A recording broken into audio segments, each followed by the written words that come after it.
All right, so the heads are back from the machine shop. We are pretty much ready to put them on.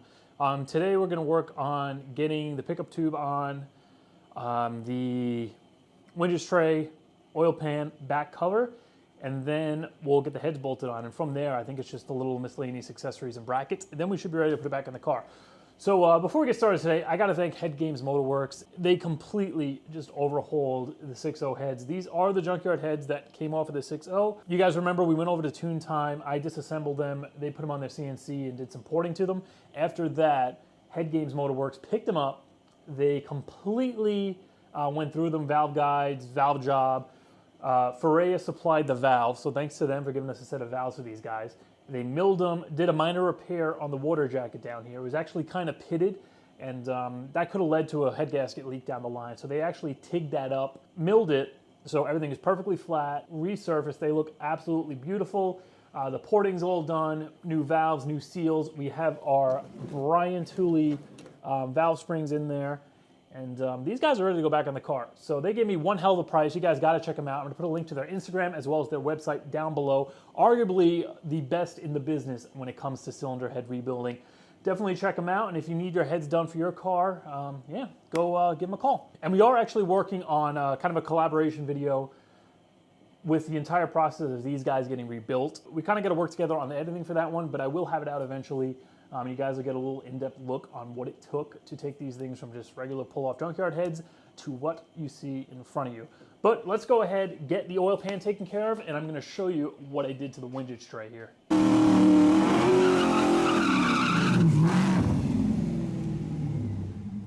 So what I ended up doing was taking the windage tray from the LS1 pan. This is the windage tray that was on the 5.3 that I was using with the LS1 pan. So LS1 windage tray goes with the LS1 pan. What I ended up doing was just taking a drill, opening up these holes, because these were initially oval, and then I came in here, I heated this up and just kind of tapped a little bulge in it, and that allows this to clear the stud, because the problem we were having before was that this thing wasn't sitting flat. So with that clearance, this is sitting nice and flat. I have our new LS1 pickup tube, which will sit right there. The only thing I think I'm going to do is grind the edge of the pickup tube a little bit here, right where I marked it, just because the tube is sitting kind of right where this bulge is, and I want to make sure that it's fully seated and tight before I put this thing back together. But before we get to that, I'm just going to pop on the rear cover, then we'll get to the oil pan, flip it over, and put the heads on.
All right, guys, so here's where I'm at right now.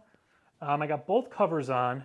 I got the windage tray to clear. I actually ended up taking it back off, and I had to clearance this piece a little bit more just to center it over that stud to make sure nothing rubs. I got the pickup tube in, made sure I didn't kink the O-ring. That's all torqued down. I also had to go to the hardware store. I didn't have windage tray bolts for this. I could have swore the ARP kit came with it. I don't know what the hell I did with them, if it did. So I went to the hardware store and I got 8 of these M10 by 1 1/4 pitch bolts, or nuts rather. I just used them to secure the windage tray. They are lock nuts, so they're not going to back off. Torque them to 28 foot-pounds. Pickup tube is nice and tight. And I put a little bit of RTV between just the end of the gasket where it connects to the block. We got our new rear main in there, and the same for the front. And that's also going to seal up the pan gasket over this gap. I kind of nicked up the front cover here when I was putting the pulley on. I put a pry bar in there and I put a towel to try to cushion it, but it pushed through the towel. The gasket sits back here anyway, so it's not going to be a problem.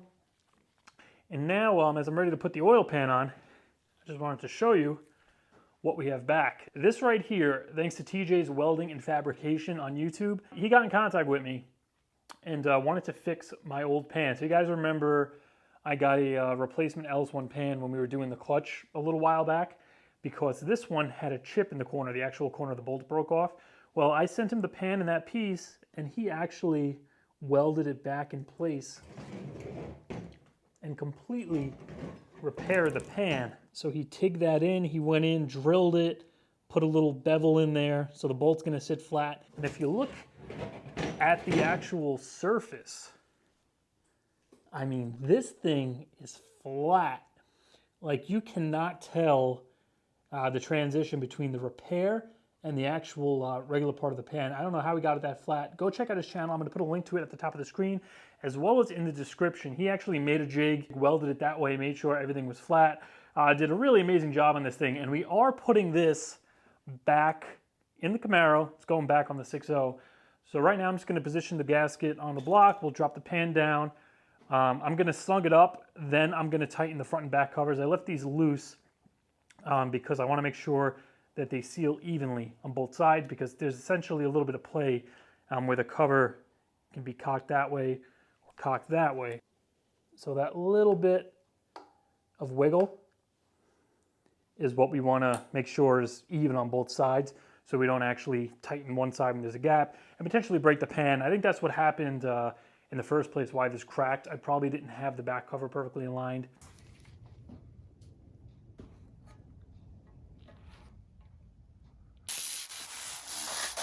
All right, our pan is all torqued down. The little corner here held up like a champ. Got them all torqued down to 18 foot-pounds. These two here are 106 inch-pounds or like 8 foot-pounds.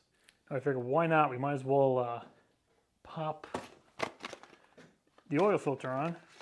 Then the only other thing I got to do is put the crank bolt in. I ended up picking up an ARP crank bolt. I used the stock one with my little homemade kind of press tool to get that on. And then I just made sure it was all the way down with the old bolt. But I did pick up an ARP. Now, according to the instructions, they want this thing at 235 foot-pounds. God, all right. You know, while I'm here, I guess we'll pop the knock sensors and crank sensor in. All new AC Delco stuff. I'm not even exactly sure which way these are supposed to face. I think they face forward. All right, so next thing we're gonna do is get the lifters in, and then we'll be ready to put the heads on. So I picked up a Summit Racing LS7 lifter kit. Comes with the lifters, the trays, and the 4 bolts for the trays. I already squirted some oil in each of the holes for the lifters there, so they should slide in pretty easily. I'm just gonna put a little assembly lube on the actual roller tip.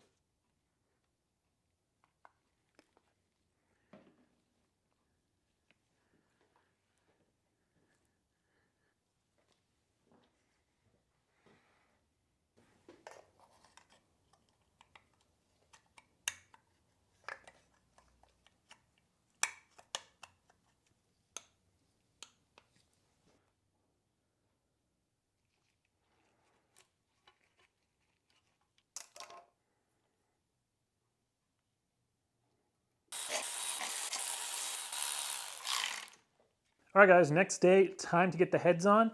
I just had to go and pull the other head off of the 5.3 because I do not have dowel pins for one of the heads. When we sent them over to Tune Time to get ported, and I disassembled them, 2 of the dowel pins were stuck in one of the heads, and I took them out before we put them on the CNC, and I forgot to bring them back with me. So I just stole 2 dowel pins from the 5.3, got the head surface nice and clean, and yeah, we're ready to drop these things down. One thing I'm going to be using, a lot of guys may go for it, a lot of guys may think it's not necessary. Copper spray gasket. I've only used this one other time when I put the 5.3 together, and it gave me no problems. First time when I put it together before the head studs, I didn't use it. Then when I put the 243s on with the ARP studs, I sprayed the gasket with this. Didn't give me a problem, so I'm going to be using it again. Really not something you have to do, but it is going to help seal the gasket to the block. Now the heads were resurfaced, so obviously they're not going to be an issue. But as far as the actual block goes, you know, there are some spots that are a little bit rough. This thing has been completely cleaned and refreshed from the machine shop. I didn't have it milled, they just cleaned it up really well, everything's smooth. But you can still see there are some spots over here that the gasket doesn't essentially seal against, but it comes a little close, and any little discoloration, stuff like that, that spray gasket is going to make sure that the gasket, you know, seals nicely against that. We don't run into any problems. So I'm just going to be coating both sides of the gasket with that. Now, before we actually run, and obviously we're going to be installing head studs, and before I put these in, I did go on both sides and I ran these down with a little bit of oil by hand, just because I didn't have a tap. So these will go all the way down by hand, and that's bottomed out. So that's what you want. We're actually going to be putting the gasket on the head, and then we're going to put these in just to make sure we don't scratch the head surface against the stud as we drop it on. I like to kind of just grab it inside the cylinder, get it on the pins. Now when it comes to dropping the head on, these heads are reversible, so you essentially can't put them on the wrong way. There's no passenger or driver side, but with my, in my case here, I don't have a 4-corner steam vent, so this back one isn't drilled out and the front 2 are. So you want to make sure you put them on so the steam vent is either both in the back or both in the front.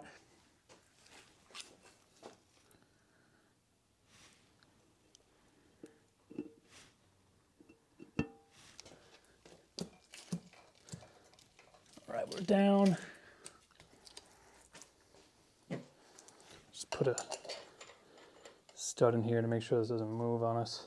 Now while the studs are in, washers are in, nuts are on hand tight, all the threads have been lubed, the bottom surfaces of the nuts where they contact the washer have been lubed, and we're ready to torque. ARP gives you the sequence and the torque spec. We're going 1 pass on these 8 bigger bolts down here, 25, second pass to 50, third pass to 70, and then we're going to tighten these small ones up here last, and they're only going to 28.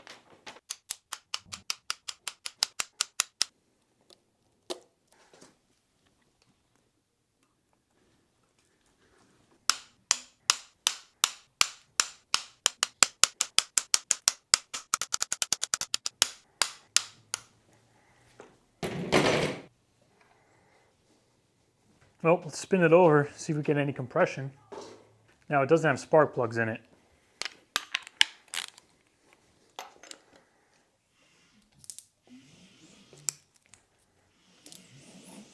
Sounds pretty good.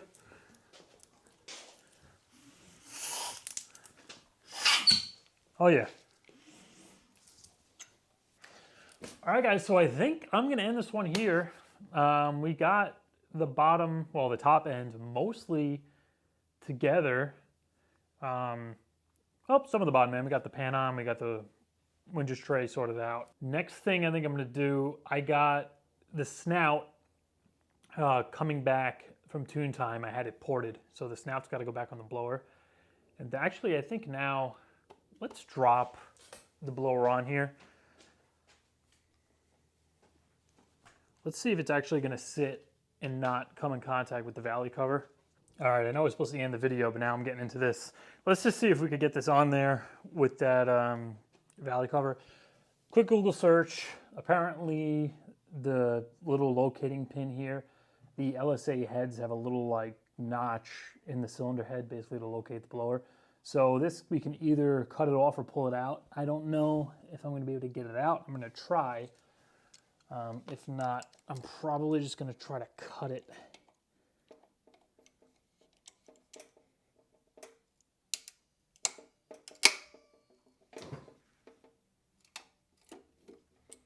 All right, well, I shattered it in two.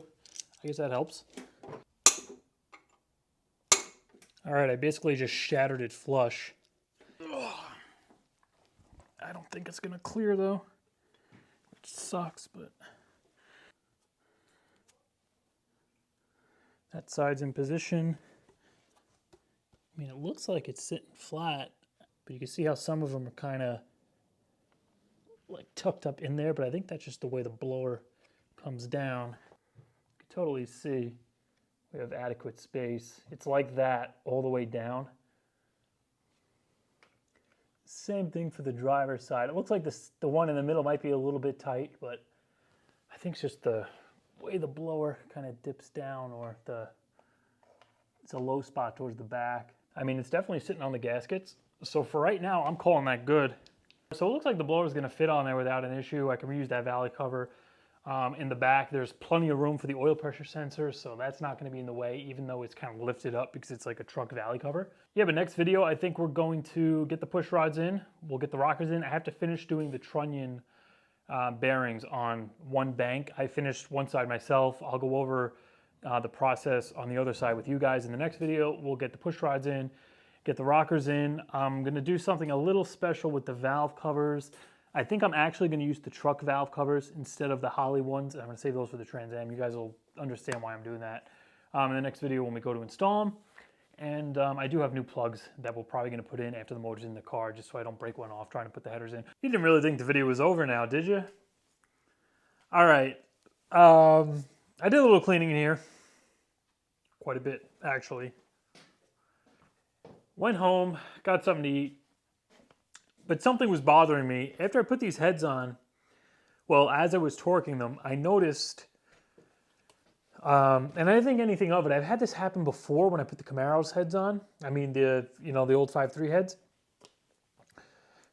As I was torquing these, and I'm getting to like the 50 and then the 70 foot-pound mark, I noticed as I'm turning this, I feel the wrench kind of slip a little. It almost feels like the bolt is getting ready to break, or it's pulling the threads out of the block, and then it would get tight again and it would reach the torque number, and only a few of them did that. And the Camaro, when I put the 5.3 together, it did the same thing, so I really didn't think much of it. But I decided to go home, I ate something, I Googled it, and apparently it's a very common problem that people snap these studs during installation, because apparently there's a problem with the ARP's washer design. Being the surface of the head is so slick, that slip is actually coming from the washer spinning on the head. So what's happening is the torque rating for the stud is actually, say it's 70 foot-pounds, that's taken into consideration the friction of the nut against the head, the washer not spinning. So if that washer starts turning, you're essentially pulling or stretching that stud even more past the appropriate torque point, and that's what happened on those few. So after seeing that, and after hearing stories of people essentially having them snap later on when they're on the car, some people said they were fine, they didn't have a problem. Like I said, I didn't have a problem with the 5.3, but I figured I'm going to take the precaution and I'm going to do the fix. Now, ARP's fix for this apparently is to take one of the washers, sand one side, and then put it back on. That way it'll have something to kind of grip to. It'll be coarse and it can dig into the head a little bit and it's not going to spin. Now, I don't want to pull these heads off. As you guys know, I have like $150 worth of head gaskets under here. I hit them all with the copper spray. It's going to be one hell of a job pulling them off, getting new head gaskets, doing all this to fix this problem. So what I'm deciding to do, which I don't think is going to cause a problem. I already did to 2 of them. I'm going to pull them off in the initial torque order, one at a time, loosen one, sand the washer, put it back on, torque it 25, 50, 70, and then move on to the next one in the sequence. And I'm going to do that for every single one. That way the head is always going to be planted. The gasket isn't going to shift, move. Essentially, that crush isn't really going to be removed from the gasket because I'm only removing 1 bolt at a time. And the same amount of torque is going to be back on there before I actually go to the next one. But like I said, I did this one and this one. So that's 1, 2. Next one up is right over here.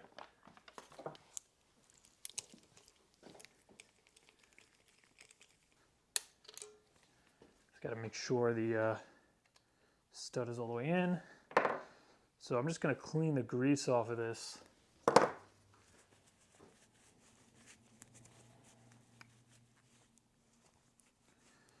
Bring it over to the bench. I just have a flat piece of sandpaper here.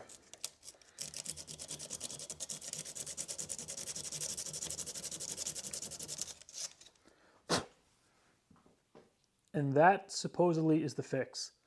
We're going to leave that side smooth because the nut's going against that.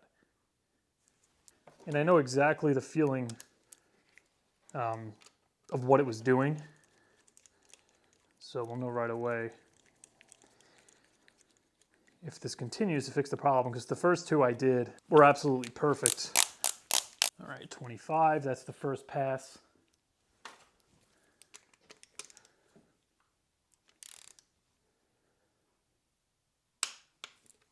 Followed by 50.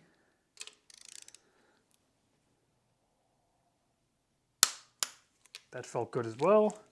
And then 70. Beautiful. Yeah, those were definitely over torqued before. So yeah, that's pretty much what I'm doing. I got 1, 2, 3 done. I'm going to jump down here. Do that for every single bolt, even the little ones up top.